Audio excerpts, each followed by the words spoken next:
Welcome to our little slice of paradise at Wild Patch Homestead.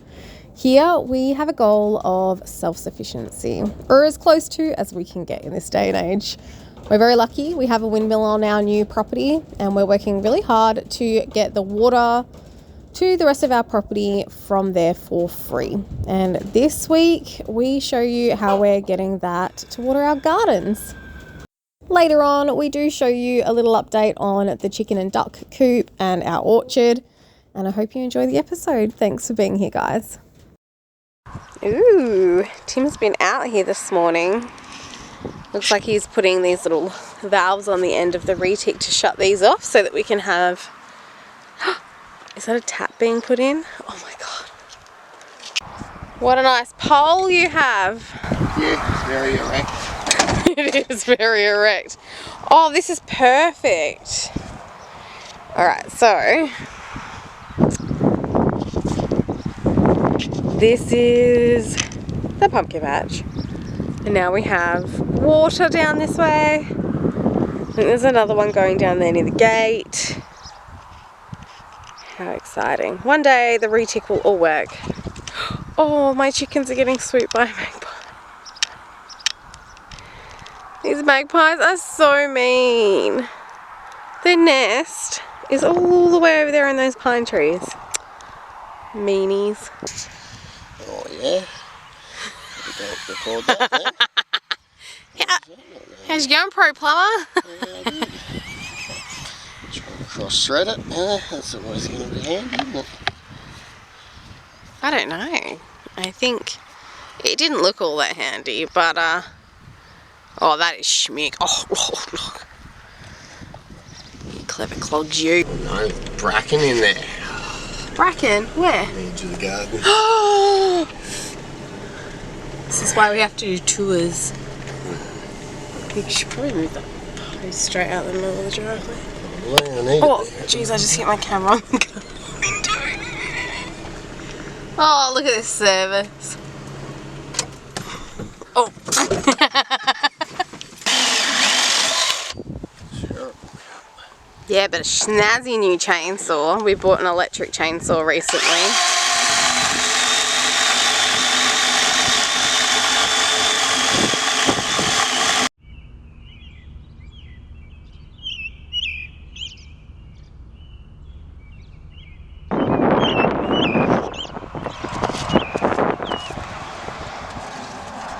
So I planted the asparagus down here and the celery because they're water-loving plants, and I just thought it'd be convenient to have it near the tap. Pepper, get off the garden! Bloody amateur, hey? Bloody amateur.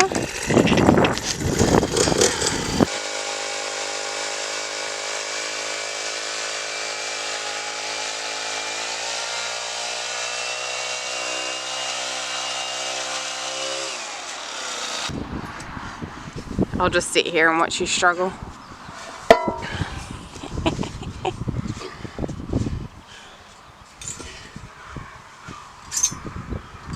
Jeez, that's a monster of a post. Is that the same size as that one up there? Yeah. What a beast. They're just ones that were at the horse stables. Oh, that's why. That we pulled down, so they're fairly new and in good condition, but the chickens are like fully. Back to the post.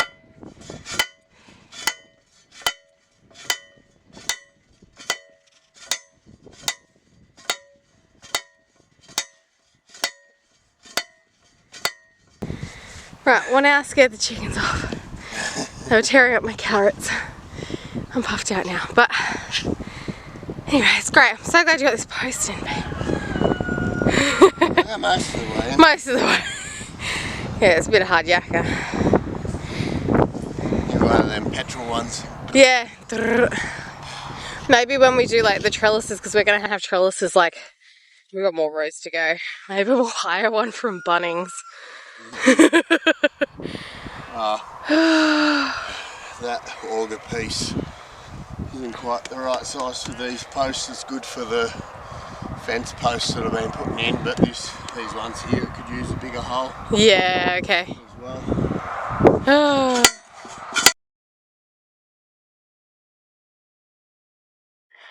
Since Tim has done all the edges of the beds, I can clearly see the weeds that don't quite get done, so I can just go around and pick them out of the edges of the rows. But I mean, the weeding's not too bad around here. Obviously, it's old pasture, so it's like predominantly what you call weeds. But this is the main problem I'm having this one, because the root systems are just so deep. I pulled one out the other day and the root was like 30 centimeters long. So I just really need to get that sorted. Got that post in, babe? Yeah.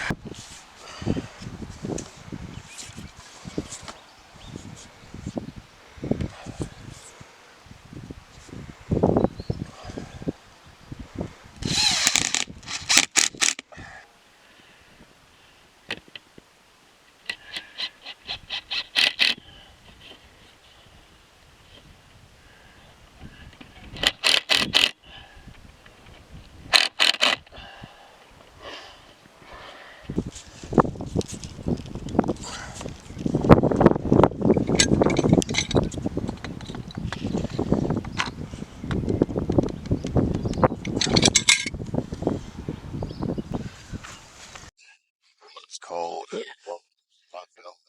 A lugged elbow. So it goes from, what, 25mm blue line to 15mm BSP. 15mm BSP, so you can pop a tap on from the irrigation line. I don't know if anyone will find that useful, but I wouldn't have known what I was buying.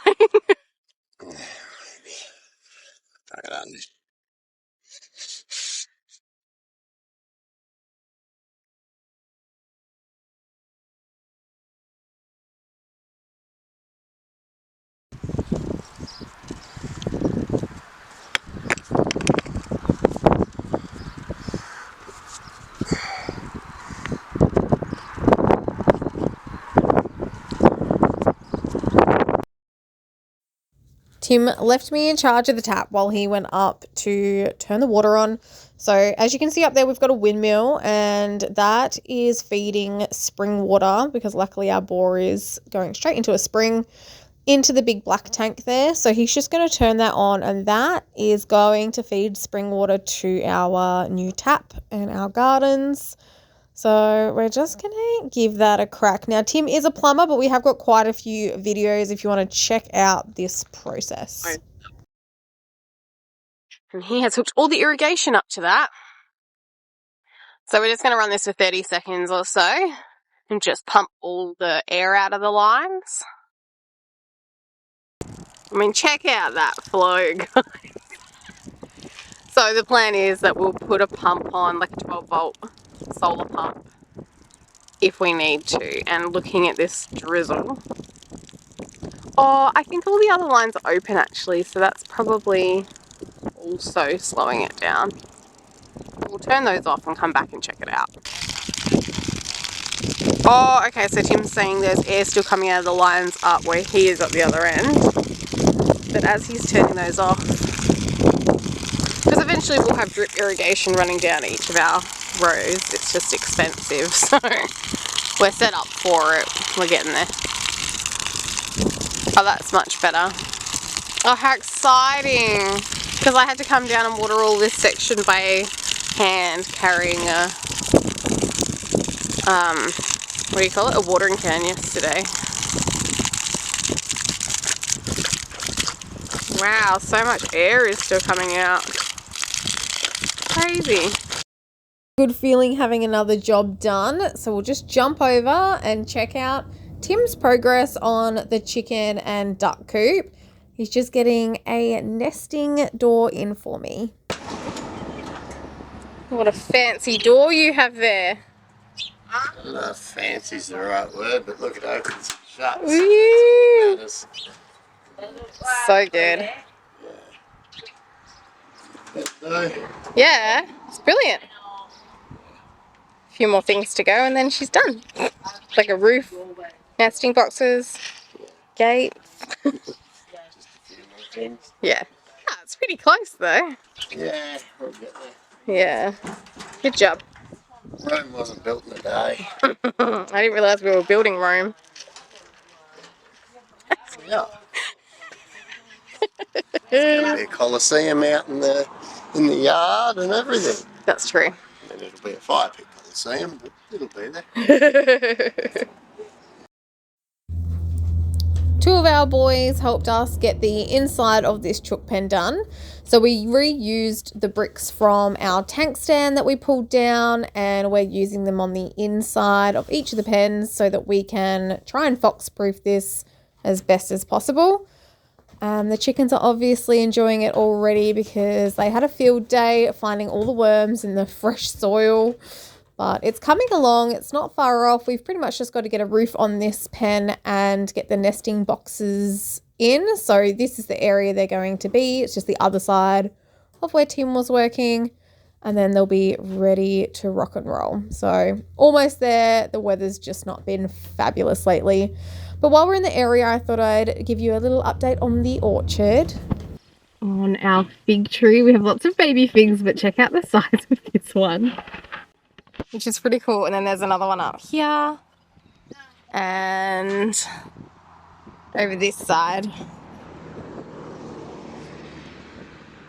I don't know how they'll go in their first year, but it's pretty exciting to see fruit growing nonetheless.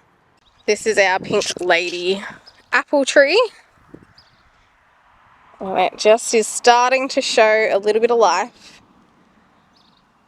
I know the apples and the pears are a bit late to the party, but that's exciting for us. We know it's alive then. And this one is our plum tree, and I absolutely love plums. The tips on it have gone black, and I was a bit worried it had root rot. We bought it as a bare root, but I am very relieved to see life on this plum tree. It is much later showing signs of life than the other stone fruits, but it's a positive sign. So hopefully within a couple of weeks this thing is going to look like our peach and nectarine and our apricot, and it's going to be blooming and beautiful. I mean, there's still baby trees, but it looks so happy. Got my little wingman here. We call him Stew Pot, but actually I think we're going to keep him and have him as our main rooster. He's getting kicked out of the flock at the moment from the current rooster, but we just found out with this batch of chicks that he must have like a bantam breed mixed through him, because a lot of the babies have double back toes. And yeah, if you're breeding on a homestead or a farm for meat and eggs, having a bantam breed mixed into your flock is not ideal. So I think we're going to do one more round of chicks with him. I'm ordering a new incubator this week, so yeah, we're going to do one more round of chicks with him, just out of curiosity to see kind of what they look like. Again, it's a little bit of an experiment at this stage. And then we will cull him out, keep Stew Pot, who I guess we'll start calling Stewie. And because he's a purebred Wyandotte, you see. And I've got all those little chicks. I think most of them are roosters, but I think there's like maybe 3 hens out of it. And they're purebred Wyandottes. I've got 2 other purebred Wyandottes and a whole lot of half Wyandotte leghorns. So I just think they're a bit of a better all-rounder, dual-purpose breed kind of chicken. So there's my chicken update. You know, I think it's just one of those things. You know, we live and we learn. And I was told he was a Barnevelder cross, but they did not specify that he was crossed with a bantam. Anywho, he really has been a lovely rooster, but we don't keep roosters for long on a farm like this because you don't want them like interbreeding too extensively. I think they say like 1 line breed is okay, and then after that it's just kind of a hot mess. So unfortunately that's the life of a rooster on a homestead, or our homestead at least.